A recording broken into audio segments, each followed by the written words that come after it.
Hello guys, welcome back to my YouTube channel yes chem study a way of success. मैं हूं आपका educator Shivam Mishra. आपका स्वागत करते हैं आपके अपने YouTube channel yes chem study पर। और यहां पे लेके आए हैं क्लास 12th केमिस्ट्री का जो चैप्टर नंबर 3 है। और वो चैप्टर नंबर 3 क्या है? विद्युत रसायन। जी हाँ, आपका क्लास 12th केमिस्ट्री का जो चैप्टर नंबर 3 है विद्युत रसायन, आज हम इसको पूरा एक ही वीडियो में कवर करेंगे।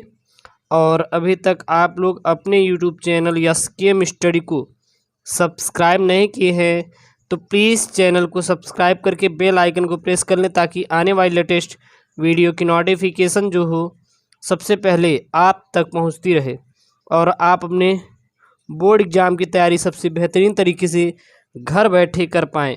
हर एक वीडियो आपको प्लेलिस्ट में मिल जाएगी, प्लेलिस्ट में जोड़ दी गई है, जाके वहाँ से डाउनलोड करके पढ़ सकते हैं, ऑनलाइन भी पढ़ सकते हैं, कोई दिक्कत नहीं है। तो विद्युत रसायन आपका अध्याय जो 3 है यहाँ पे विद्युत रसायन, उसको हम लोग पूरा कवर करने वाले हैं। तो रसायन विज्ञान की वह शाखा, सबसे पहले हम लोग जानते हैं कि ये विद्युत रसायन एक्चुअली में होता क्या है। तो रसायन शास्त्र की वह शाखा जिसके अंतर्गत विद्युत तथा रासायनिक घटनाओं के परस्पर संबंध का अध्ययन किया जाता है, विद्युत रसायन कहलाता है। तो याद रखना, विद्युत रसायन क्या कहलाता है? विद्युत रसायन की वह शाखा जिसके अंतर्गत विद्युत तथा रासायनिक घटनाओं के परस्पर संबंध का अध्ययन किया जाता है, उसे हम लोग विद्युत रसायन कहते हैं। उसे क्या कहा जाता है? विद्युत रसायन कहा जाता है। अब आपकी आती है धात्विक चालक। धात्विक चालक क्या होते हैं? जिन पदार्थों में विद्युत धारा प्रवाहित करने पर रासायनिक परिवर्तन नहीं होता, उसे हम लोग धात्विक चालन कहते हैं। जिन पदार्थों में विद्युत धारा आप लोग प्रवाहित कर दें और उसमें रासायनिक परिवर्तन कोई ना हो, तो उसे हम लोग क्या कहते हैं? धात्विक चालक कहते हैं, या फिर उसे धात्विक चालक नाम दिया गया है। उदाहरण के लिए जैसे देखें, कैल्शियम, आयरन और एजी इत्यादि जितने भी होते हैं हमारे धात्विक चालक के क्या हैं? उदाहरण हैं। अब आपका आता है वैद्युत अपघट्य। ये वैद्युत अपघट्य क्या होता है? क्योंकि आपको दे दिया जाता है तो आपको अच्छे से करके आना है, वो चाहे आपका बोर्ड एग्जाम हो या फिर किसी अन्य जगह दे दिया जाता है तो आपको उसको अच्छी तरीके से करके आना है। तो विद्युत अपघट्य एक्चुअली में होता क्या है? तो वे पदार्थ जो विलयन व गलित अवस्था में आयन देते हैं विद्युत अपघट्य कहलाते हैं। याद रखिएगा, विद्युत अपघट्य क्या होते हैं? वे पदार्थ जो विलयन व गलित अवस्था में आयन देते हैं विद्युत अपघट्य कहलाते हैं। इसमें धारा प्रवाहित करने पर रासायनिक परिवर्तन होता है। जब विद्युत अपघट्य में हम लोग धारा प्रवाहित करते हैं तो उसमें क्या होने लगता है? रासायनिक परिवर्तन होने लगता है। अब आपका आता है विद्युत अपघट्य के प्रकार। आखिरकार ये विद्युत अपघट्य कितने प्रकार के होते हैं? तो जो विद्युत अपघट्य मुख्यतः 2 प्रकार के होते हैं। पहला आता है प्रबल विद्युत अपघट्य और दूसरा होता है दुर्बल विद्युत अपघट्य। जो पूर्ण रूप से किसी विलयन में आयनित हो जाते हैं उसे प्रबल विद्युत अपघट्य कहते हैं, और जो पूर्ण रूप से आयनित नहीं होते उसे हम लोग क्या कहते हैं? दुर्बल विद्युत अपघट्य कहते हैं। अब आपका आता है प्रबल विद्युत अपघट्य तथा दुर्बल विद्युत अपघट्य में अंतर, यानी प्रबल विद्युत अपघट्य एवं दुर्बल विद्युत अपघट्य में क्या अंतर होता है। तो एक तरफ हम लोग लिखेंगे प्रबल विद्युत अपघट्य और दूसरी तरफ जो लिखा जाएगा वो लिखा जाएगा दुर्बल विद्युत अपघट्य। तो प्रबल विद्युत अपघट्य क्या है और दुर्बल विद्युत अपघट्य क्या है? सबसे पहले हम लोग प्रबल विद्युत अपघट्य को जानते हैं। इनका जलीय विलयन में आयनन पूर्ण रूप से होता है। जो प्रबल विद्युत अपघट्य का देखें तो ये पूर्ण रूप से क्या हो जाते हैं? आयनित हो जाते हैं। लेकिन दुर्बल विद्युत अपघट्य कम आयनित होते हैं, या फिर कह सकते हैं पूर्ण रूप से आयनित नहीं होते। प्रबल विद्युत अपघट्य में देखें तो इनकी विद्युत चालकता अधिक होती है। जो प्रबल विद्युत अपघट्य होते हैं इनकी चालकता क्या होती है? अधिक होती है। और दुर्बल विद्युत अपघट्य देखें तो इनमें विलयन की विद्युत चालकता का मान कम होता है। और प्रबल विद्युत अपघट्य के उदाहरण क्या है? जैसे कि NaCl, KCl यानी सोडियम क्लोराइड और पोटेशियम क्लोराइड इत्यादि जितने भी होते हैं, यह प्रबल विद्युत अपघट्य के क्या होते हैं? उदाहरण होते हैं। और दुर्बल विद्युत अपघट्ट देखें तो जैसे CH3, COOH और NH4OH इत्यादि जितने भी होते हैं, यह आपके दुर्बल विद्युत अपघट्ट की मेरे प्यारे बच्चों उदाहरण होते हैं। अब आपका आता है आक्सीकरण। ये आक्सीकरण क्या होता है? किसी पदार्थ द्वारा ऑक्सीजन या ऋण विद्युतीय तत्व का ग्रहण करना अथवा हाइड्रोजन या धन विद्युतीय तत्व त्यागों की जो प्रक्रिया होती है उसे हम लोग क्या कहते हैं? आक्सीकरण।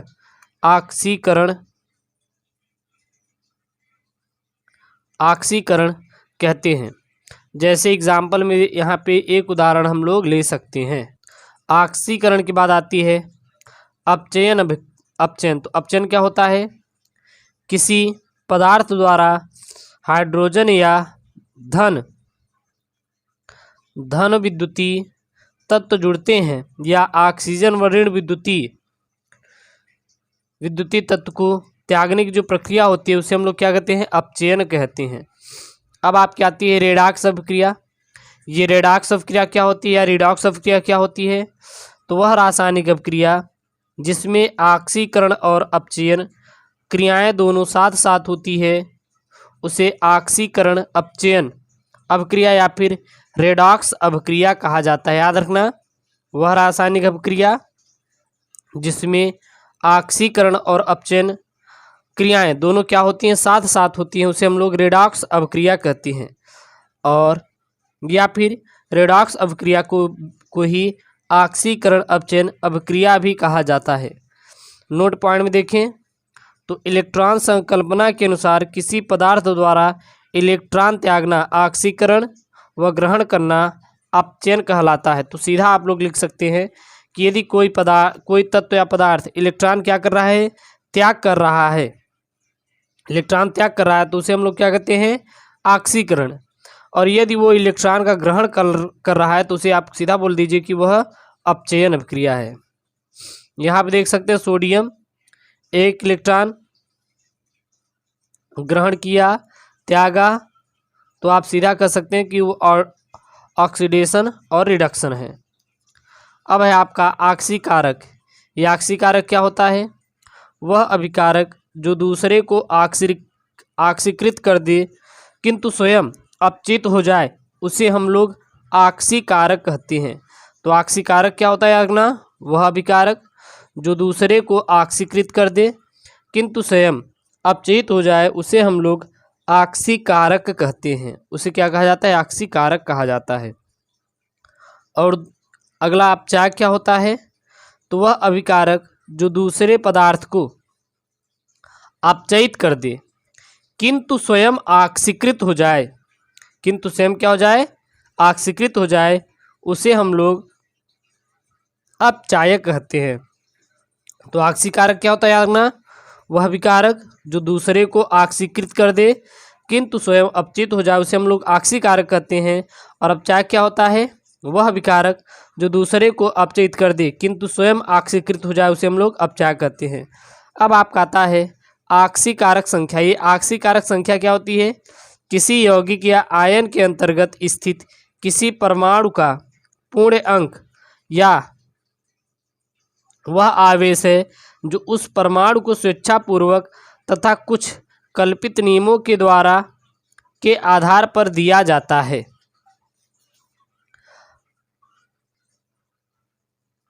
अब आपका आता है विद्युत रासायनिक सेल। विद्युत रासायनिक सेल जो कि काफ़ी महत्वपूर्ण है मेरे प्यारे बच्चों।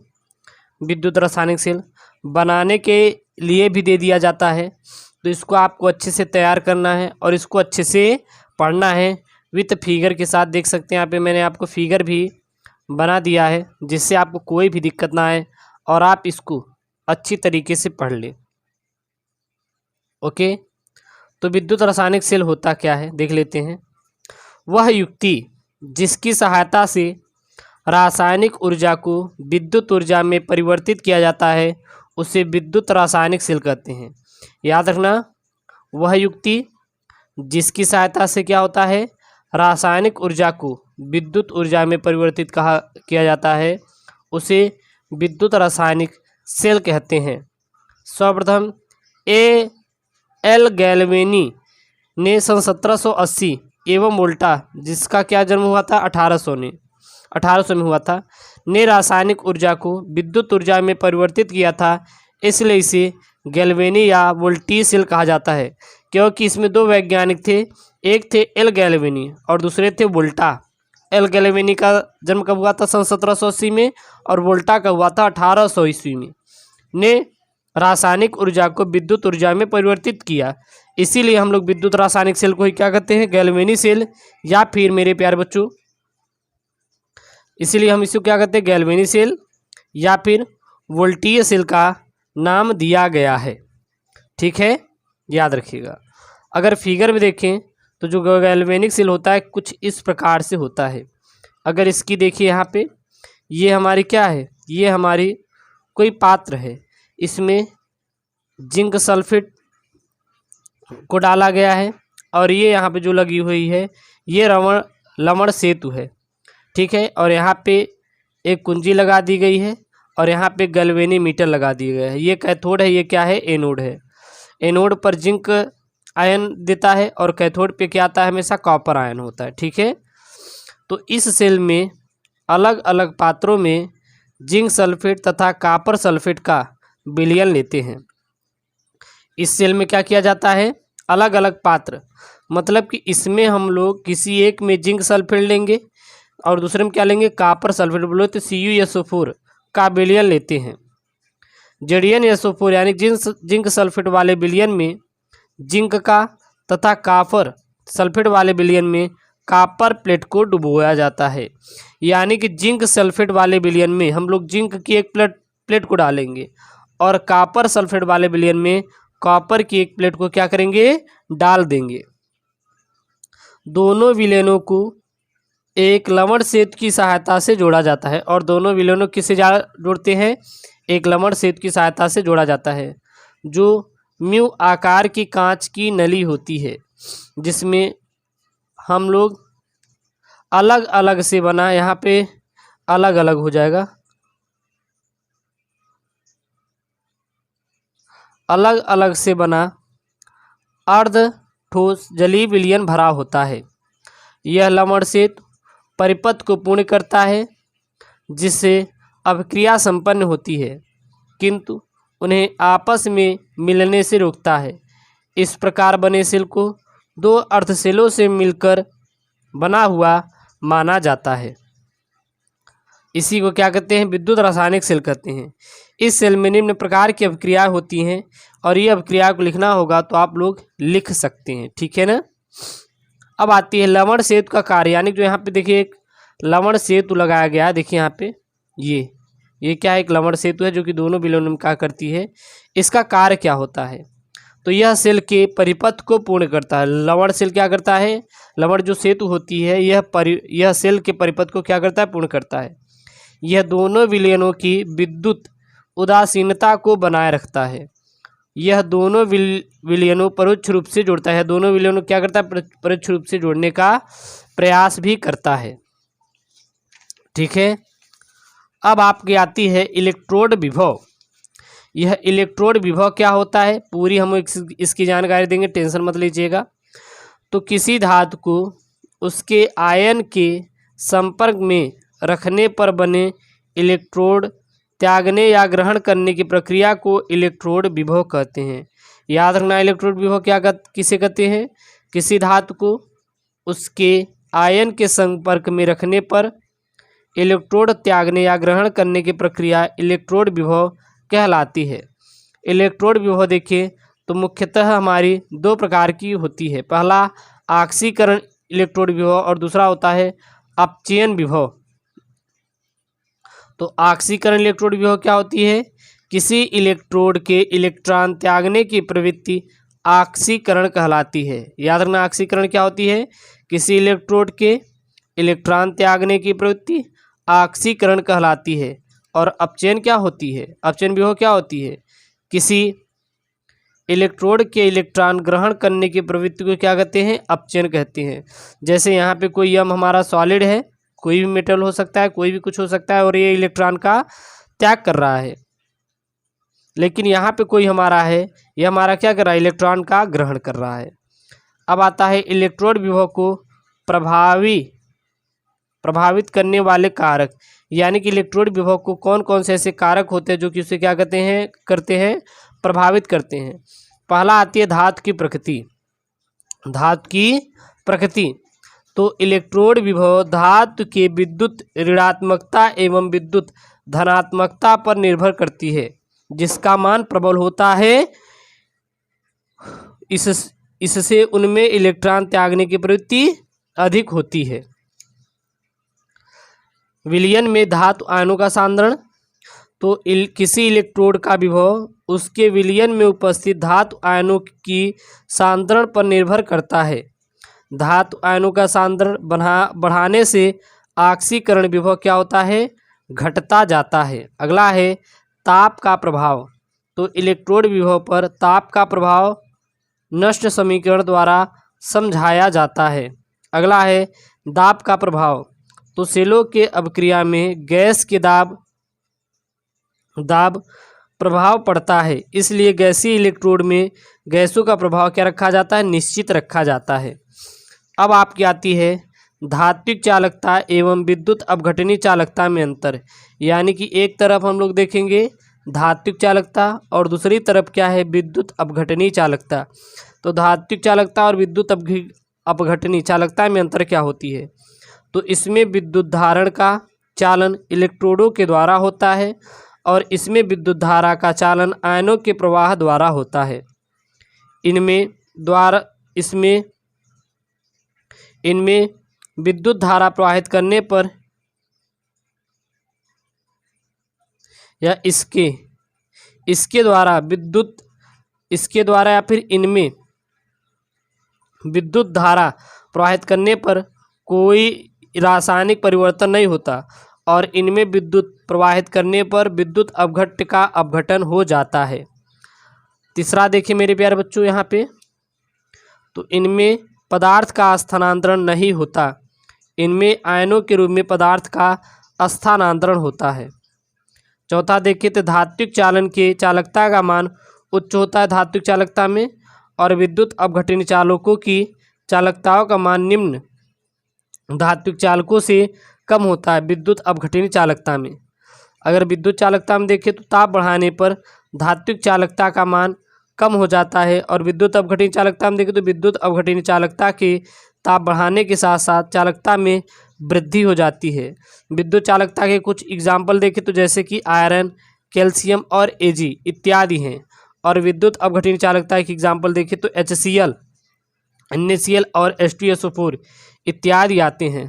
अब आपका आता है विद्युत वाहक बल तथा विभवांतर में अंतर। तो विद्युत वाहक बल और विभवांतर में क्या अंतर होता है, तो देखेंगे विद्युत वाहक बल क्या है, यह सेल के दोनों इलेक्ट्रोड के बीच विभव का अंतर होता है, जबकि सेल बाहरी परिपथ कोई विद्युत धारा नहीं प्रवाहित हो रही है।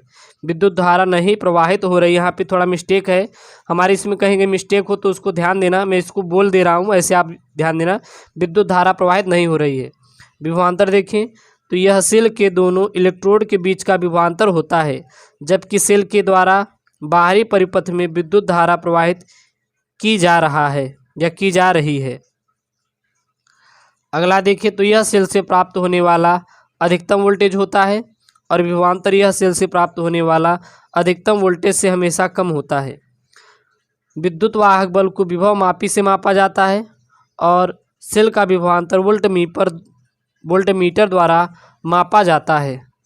अब आता है आपका मानक हाइड्रोजन इलेक्ट्रोड। ये मानक हाइड्रोजन इलेक्ट्रोड क्या होता है, तो इलेक्ट्रोड में एक पात्र में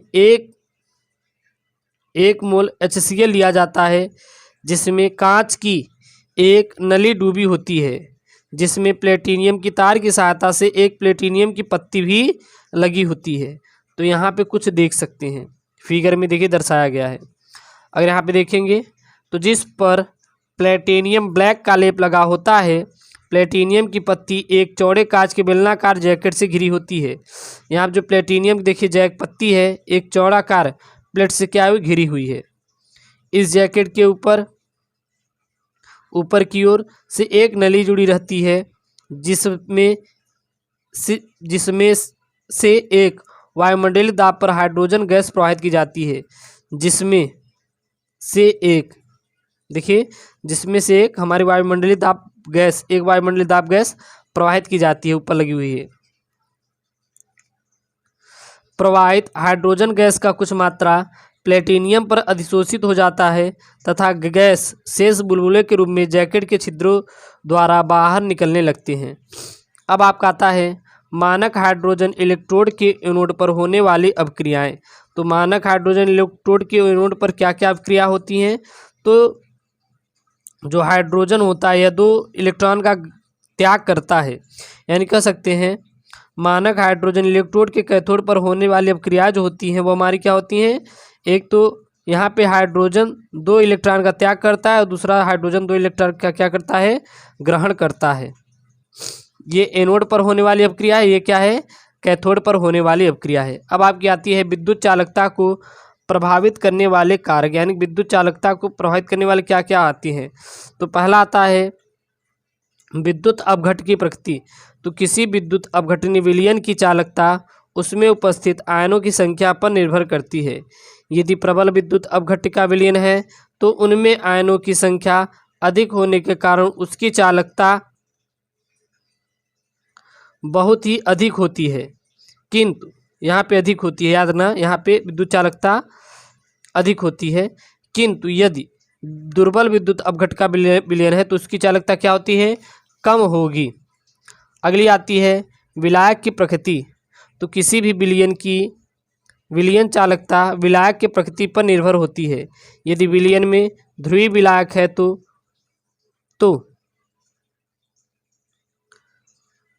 उसकी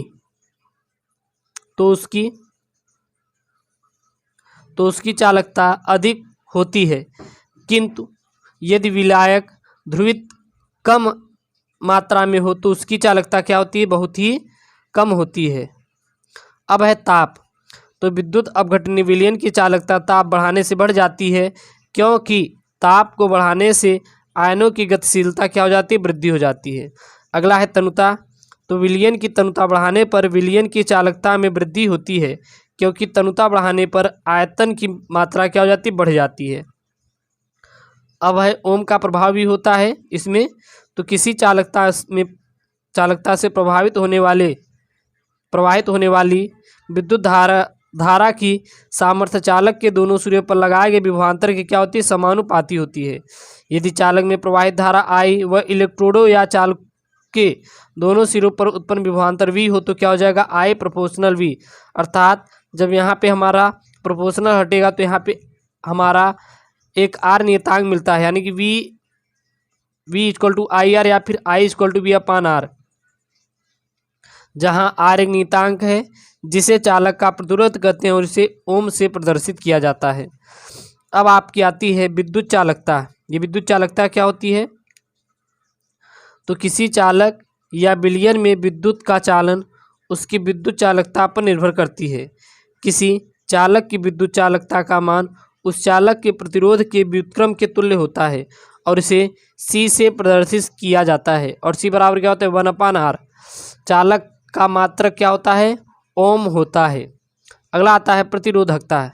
ये प्रतिरोधकता क्या होती है मेरे प्यारे बच्चों? किसी विलयन में 2 इलेक्ट्रोड लगाकर धारा प्रवाहित करने से उसमें उत्पन्न प्रतिरोध उसकी लंबाई के समानुपाती व अनुप्रस्थ काट के क्षेत्रफल के व्युत्क्रमानुपाती व अनुप्रस्थ होता है। अर्थात आर प्रोपोर्शनल एल अपान ए, और जब यहाँ पे प्रोपोर्शनल हटेगा तो पी यहाँ पे एक नियतांक मिलेगा, जहाँ पी समानुपाती नियतांक है जिसे चालक की प्रतिरोधकता भी कहते हैं। अर्थात आर बराबर पी एल अपान ए हो जाएगा और इसका मात्रा क्या होता है? ओम इंटू मीटर होता है। अगली आती है विशिष्ट प्रतिरोधकता। तो विशिष्ट प्रतिरोधकता क्या होती है? तो किसी विद्युत अपघट्ट के एक घन ऐसी विलयन की चालकता विशिष्ट चालकता कहते हैं। एक घन ऐसी विलयन चालकता को क्या कहते हैं? विशिष्ट चालकता कहते हैं। इसे कप्पा से प्रदर्शित करते हैं या फिर किया जा सकता है और विशिष्ट चालकता विशिष्ट प्रतिरोध का क्या होता है, व्युत्क्रम होता है।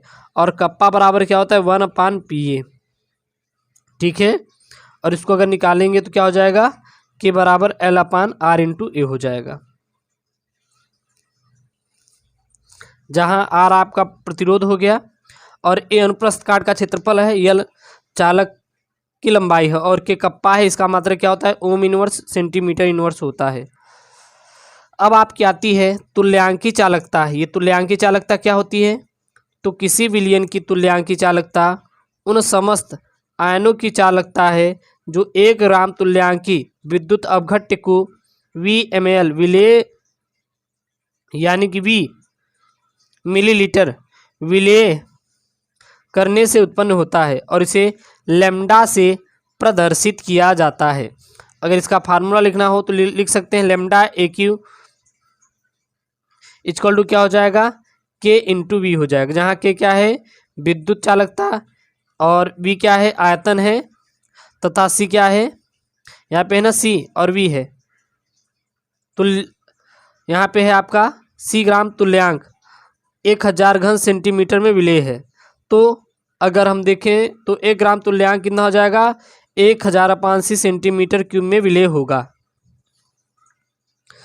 अगर इसको आपको चाहिए फार्मूला तो इसको आप निकाल सकते हैं। ठीक है, इतना दिक्कत, इसमें कोई दिक्कत है नहीं। अब है आपका यहाँ पे मेरे प्यारे बच्चों, वह है आणविक चालकता। ये आणविक चालकता क्या होती है, तो किसी विद्युत अपघट्य विलयन की आणविक चालकता उन समस्त आयनों की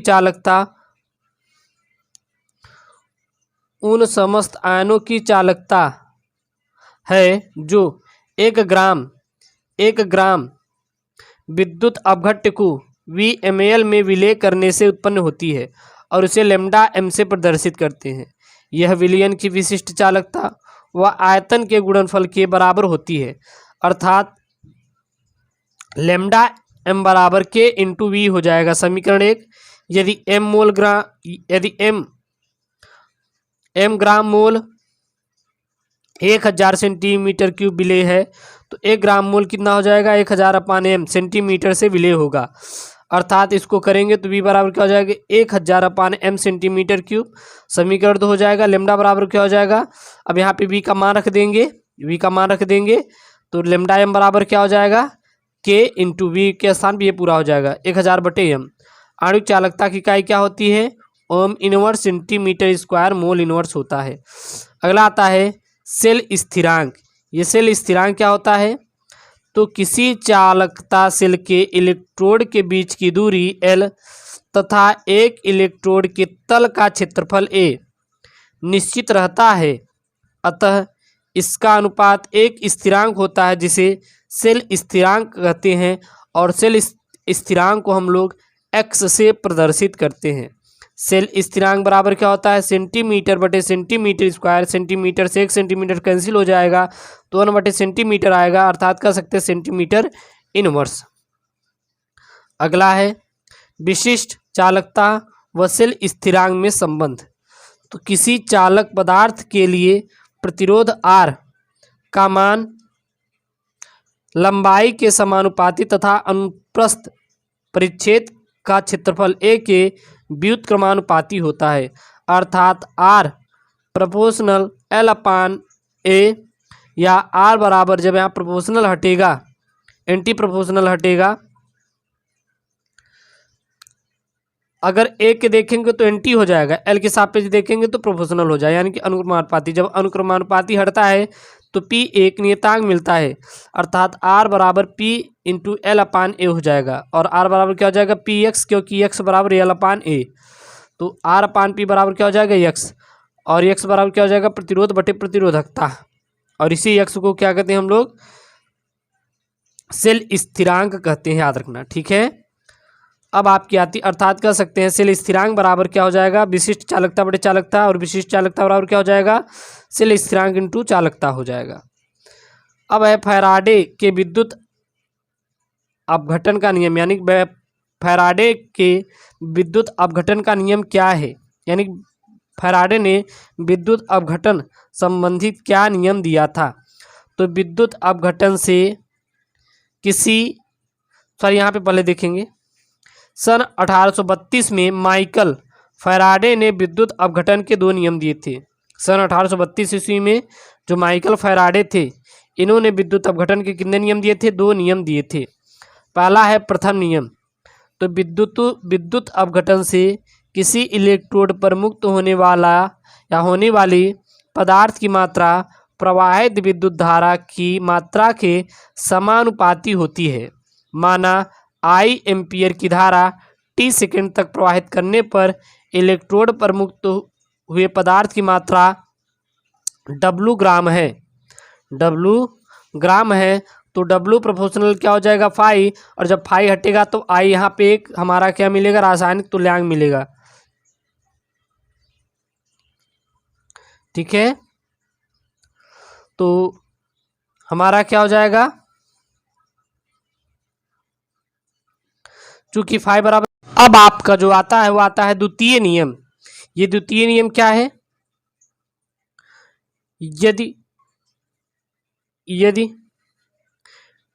इस नियम के अनुसार यदि नियम विद्युत की समान मात्रा को भिन्न भिन्न विद्युत अपघट्टों में प्रवाहित किया जाए, यदि इस नियम के अनुसार या फिर विद्युत की समान मात्रा को भिन्न भिन्न विद्युत अपघट्टों में प्रवाहित किया जाए तो इलेक्ट्रोड पर एकत्रित भिन्न भिन्न पदार्थों की मात्रा उसके तुल्यांकी भार की क्या होती हैं? समानुपाती होती हैं। यहाँ पे ये बोल रहा है कि विद्युत की समान मात्रा को, विद्युत की क्या रहे? समान मात्रा है, और भिन्न भिन्न अपघट्टों में हम लोग क्या करें? प्रवाहित करें, तो इलेक्ट्रोड पर एकत्रित भिन्न भिन्न पदार्थों की मात्रा है उसके तुल्यांकी भार की क्या होती हैं? समानुपाती होती हैं। अब आपका आता है विद्युत अपघटनी सेल। विद्युत अपघटनी सेल, तो इन सेलों में विद्युत धारा बाहरी स्रोत से भेजी जाती है और इसके फलस्वरूप सेल में अपघटन आदि के द्वारा रासायनिक अपघटन आदि रासायनिक होती है, जिसे विद्युत अपघटन कहा जाता है। इन सेलों में विद्युत अपघट्य जल अर्थात H2 और NaCl आदि लिया जाता है। जब इस सेल में इलेक्ट्रोड लगाकर विद्युत धारा प्रवाहित करते हैं तो विद्युत अपघट्य जैसे NaCl अपघटित हो जाता है, तो विद्युत अपघट्य एवं इलेक्ट्रोड पर क्लोरीन मुक्त होती है और पारा सोडियम के साथ अमलगम बनाता है जो बाहर हो जाता है। ठीक है, यहाँ पे विद्युत अपघटन किसका हो रहा है? NaCl का, तो Na++ यहाँ बना रहा है और एनोड पर क्या हो रहा है? सोडियम एक इलेक्ट्रॉन ग्रहण करके Na+ से Na बन जा रहा है, और जब सोडियम और यहाँ पे पारा मिलता है तो अमलगम बना लेता है। विद्युत अपघटनी सेल और विद्युत रासायनिक सेल में क्या है अंतर? यानी विद्युत अपघटनी सेल और विद्युत रासायनिक सेल में क्या अंतर होता है?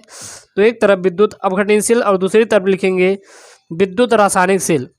तो यह विद्युत ऊर्जा को रासायनिक ऊर्जा में बदलता है, विद्युत अपघटनी सेल, और विद्युत रासायनिक सेल यह रासायनिक ऊर्जा को विद्युत ऊर्जा में परिवर्तित करता है। इनमें दोनों इलेक्ट्रोड को एक ही विलयन में डूबा जाता है विद्युत अपघटनी सेल में, और विद्युत रासायनिक सेल में इसमें दो अलग अलग विलयनों में 2 इलेक्ट्रोड लगे होते हैं, जिसे लवण सेतु के द्वारा जोड़ा जाता है। तीसरा पॉइंट देखें तो सेलों में होने वाले रिडॉक्स अभिक्रिया स्वतः नहीं होती, और विद्युत रासायनिक सेल में देखें तो सेल में होने वाली रिडॉक्स अभिक्रिया स्वतः होती है।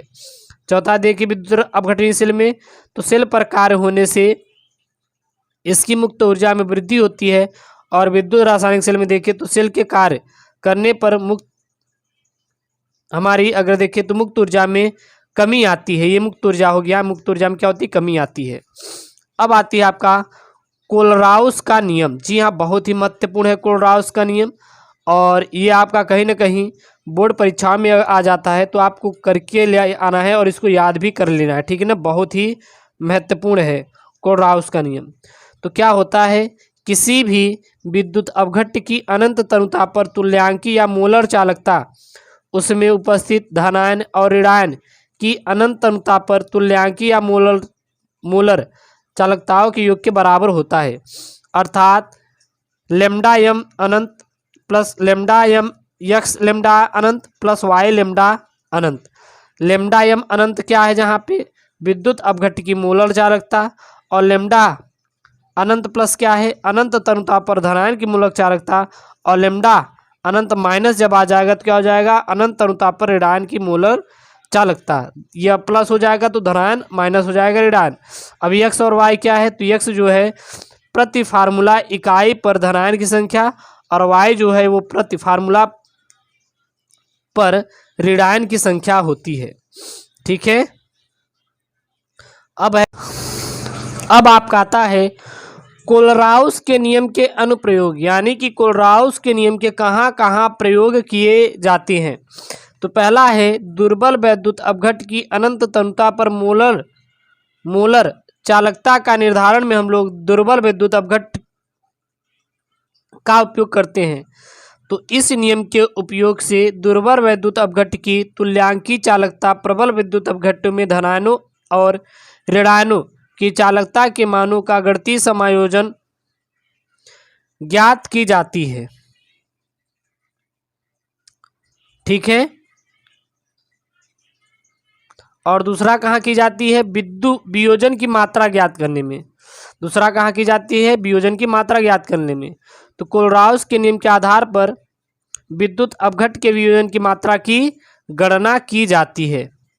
अब आपका आता है मेरे प्यारे बच्चों दुर्बल वैद्युत अपघट्ट के लिए वियोजन स्थिरांक की गणना। तो दुर्बल विद्युत अपघट्ट के विलयन द्रव्यानुपाती नियम का पालन करते हैं। द्रव्यानुपाती नियम का क्या करते हैं, पालन करते हैं, जिसके सहायता से उनके वियोजन की मात्रा ज्ञात की जाती है।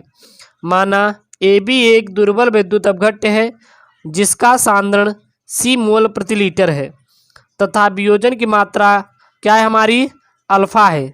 तब क्या हो जाएगी, ए बी जो होगा वो दो में हमारा अपघट्ट में टूटेगा, ए प्लस प्लस बी आयन में, तो हमारा C 1 माइनस क्या हो जाएगा अल्फा, और C अल्फा नॉट और C अल्फा नॉट, ये दोनों हमारे क्या है प्रारंभिक अवस्था में हम हमारे अंतिम में मोलर सांद्रण, अर्थात कह सकते हैं कि क्या हमारा एक नियतांक मिलेगा तो A plus into B upon A B, तो के बराबर क्या हो जाएगा C alpha comma C alpha, क्योंकि दोनों पे हमारे C अल्फा टूटेंगे, और C इंटू 1 माइनस अल्फा हो जाएगा, तो के बराबर क्या हो जाएगा C alpha square upon 1 minus alpha हो जाएगा। ठीक है। अब आपका आता है माध्यम का पीएच मान। ये माध्यम का पीएच मान क्या होता है मेरे प्यारे बच्चों, और इससे पहले हम लोग देखेंगे संक्षारण के बारे में। ये संक्षारण क्या होता है, तो वायुमंडल में उपस्थित गैसों तथा नमी द्वारा धातुओं की धीमी गति अवांछनीय यौगिकों में परिवर्तन हो जाने का प्रक्रम ही संक्षारण कहलाता है। और जल रंगने का विद्युत रासायनिक सिद्धांत क्या होता है, कैसे जंग लगता है, तो लोहे पर जंग लगने से अशुद्ध लोहे की सतह पर एक विद्युत रासायनिक सेल की भांति कार्य करती है, जिससे शुद्ध लोहा यानी कि माइनस तथा अशुद्ध लोहा कैथोड यानी प्लस का कार्य करती है, तथा नमी विद्युत अपघट्ट का कार्य करती है। एनोड पर हमारे आयन का 2 त्याग होगा, 2 इलेक्ट्रॉन त्याग करते हैं, और कैथोड पर देखें तो वहाँ पे ऑक्सीजन अगर देखें तो 4 इलेक्ट्रॉन हमारे क्या करते हैं, ग्रहण कर लेते हैं। रासायनिक समीकरण अगर देना चाहे तो आप इसको रासायनिक समीकरण दे सकते हैं। और संक्षारण को प्रभावित करने वाले क्या क्या कारक होते हैं, तो पहला आती धातु की प्रकृति। किसी धातु की क्रियाशीलता जितनी अधिक होती है वह धातु उतनी ही अधिक शीघ्रता से संक्षारित होती है। और दूसरा वायुमंडल की प्रकृति, तो वातावरण में उपस्थित नमी ऑक्सीजन यानी कि उपस्थित नमी ऑक्सीजन या फिर नम oxygen O2, carbon dioxide CO2, sulphur dioxide SO2 आदि संक्षारण की क्रिया को क्या कर देते हैं, बढ़ा देते हैं। अब आता है माध्यम का पीएच, इसी पे डालता है तीसरा जो पॉइंट आता है, और ये आप चौथा लिख लीजिए अब आपको सही समझ आएगा। तो धातु का संक्षारण माध्यम के पीएच पर निर्भर करता है। क्षारीय धातु में संक्षारण धीमी से होता है तथा पीएच मान में कमी होने से संक्षारण की दर बढ़ने लगती है। अब आती है धातु में अशुद्धियाँ के कारण। तो धातु में उपस्थित अशुद्धियाँ संक्षारण की दर को क्या कर देती है, बढ़ा देती है। अब आता है संक्षारण के निवारण। संक्षारण का निवारण कैसे कैसे करेंगे? तो पहला है रोधिक संक्षारण। तो धातु को संक्षारित होने से रोकने के लिए धातु की सतह पर रोधित या रोधिका स्थापित कर दी जाती है, जिससे संक्षारण रुक जाता है, जैसे धातु की सतह पर पेंट लगाने और तेल ग्रीस लगाकर। अगला है बलिदानी संक्षारण। तो इस विधि में धातु को संक्षारण से बचाने के लिए उस पर ऐसी धातु की परत चढ़ाई जाती है जो संक्षारित की जाने वाली धातु की परत अपेक्षा अधिक क्रियाशील होती है, जिससे अधिक सक्रिय धातु की परत नष्ट हो जाती है और मूल धातु संक्षारित नहीं हो पाती। अब आपका आता है वांट हाफ समीकरण। वांट हाफ समीकरण क्या है? बहुत ही आपके लिए इंपॉर्टेंट मेरे प्यारे बच्चों, और इसको आप लोग याद कर लीजिए, जो कि आपके बोर्ड के लिए क्लास 12th में आ जाता है। तो वांट हाफ ने सन 1887 में तनु अथवा आदर्श विलयनों के परासरण दाब का अध्ययन किया और एक समीकरण दिया जिसे वांट हाफ समीकरण कहते हैं। और वांट हाफ समीकरण क्या होता है? लैम्डा बराबर CRT, जहाँ C क्या है? मोलर सांद्रण विलयन, और R क्या है? गैस स्थिरांक, और T क्या है मेरे प्यारे बच्चों? वह आपका आता है परम ताप होता है, और इसी को क्या कहते हैं? वांट हाफ समीकरण कहते हैं। अब अगला आपका आता है नष्ट समीकरण। तो विद्युत रासायनिक श्रेणी में दिए गए मानक इलेक्ट्रोड विभव मानक अवस्था के लिए जब विद्युत अपघट्य विलयन का सांद्रण 1 मोल तथा ताप 298 केल्विन, परंतु विद्युत रासायनिक सेल में विद्युत अपघट्य विलयन का सांद्रण हमेशा निश्चित नहीं होता तथा इलेक्ट्रोड विद्युत विभव विद्युत अपघट्य के सांद्रण तथा ताप पर निर्भर करता है। और इसका अध्ययन कर नष्ट ने एक समीकरण प्रस्तुत किया जिसे नष्ट समीकरण कहते हैं। माना अर्धशेल की अभिक्रिया क्या हो जाएगी? तो यहाँ पे जो हमारा कोई यम है और यह एक इलेक्ट्रॉन ग्रहण कर लेता है, यम प्लस जो एक इलेक्ट्रॉन ग्रहण करता है तो यम बन जाता है। और नष्ट समीकरण के अनुसार इलेक्ट्रोड विभव क्या हो जाएगा? E बराबर E-RT अपान NF, ठीक है। और जहाँ पे E नॉट या फिर E- क्या होता है? तो जो E नॉट होता है आपका क्या है, या फिर V- मानक हाइड्रोजन इलेक्ट्रोड विभव का मानक स्थिति के मान, R क्या है? गैस स्थिरांक, T क्या है? ताप। ताप कितना रहना चाहिए? 298। N क्या है? इलेक्ट्रॉनों की संख्या, और F क्या है? तो जो F है वो हमारा क्या है? फैराडे नियतांक, और एक फैराडे में कितना होता है? 96,500 कूलाम होता है। तो यहाँ पे जो मेरे प्यारे चैप्टर 3 है वो पूरा यहाँ पे क्लोज होता है। और जहाँ पे ना समझाए हो आया हो, जहाँ पे मिस्टेक हुआ हो, कमेंट कीजिए, मैं उसको बताने की कोशिश करूँगा। यहाँ पे काफ़ी टर्म गलत लिखे गए थे हिंदी के, उसको थोड़ा आप सुधार लीजिएगा। बाकी आपके नोट्स बहुत ही सफिशिएंट है बोर्ड एग्जाम के लिए और आपके स्कूल के लिए। अगर आपको ऐसी वीडियो चाहिए तो चैनल को जरूर से जरूर सब्सक्राइब करें। ओके दोस्तों, थैंक यू, जय हिंद।